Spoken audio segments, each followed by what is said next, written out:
আজ A to Z মোটিভেশনের তৃতীয় দিন। আজ আমরা কথা বলবো লেটার সি কে নিয়ে। C for courage. Courage doesn't mean the fear disappears. সাহস মানে হচ্ছে ভয় পেয়েও এগিয়ে যাওয়া। ভয়ের গভীরতাতেই থাকে সাহসের আলো।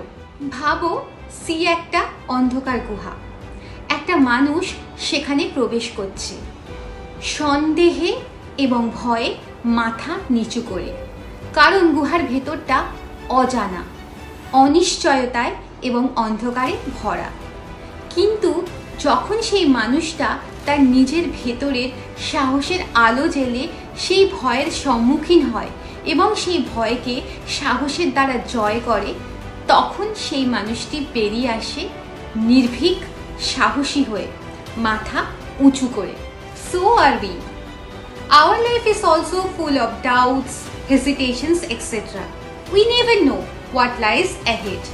But if we face our hurdles with courage, just like that man, then we too can rise above the fear and come out of it standing tall. এবার থেকে প্রতিদিন একটা করে সাহসের কাজ করো। না বলতে শেখো, নিজের মতামত প্রকাশ করো।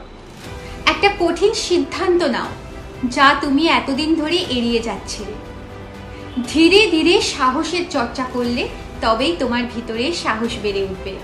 Tiny acts of courage build an unshakeable you. আজ তুমি যেটাতে ভয় পাচ্ছ সেটাই কাল তুমি ভয় পাবে না।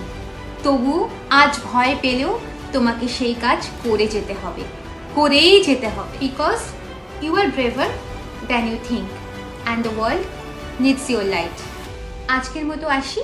এটাই ছিল সি এর গল্প। এর পরের দিন দেখা হবে ডি এর সাথে অন্য কোনো গল্প নিয়ে। তো যাওয়ার আগে একটা কথা তো রোজকারের মতো মনে করিয়ে দিতেই হয়, আমার চ্যানেল ইনার স্ট্রেংথ আত্মশক্তিকে সাবস্ক্রাইব করতে ভুলো না। আর আজকের ভিডিওটা যদি ভালো লেগে থাকে তাহলে একটা লাইক আর শেয়ার অবশ্যই করে দিও। আজকের মতো আসি।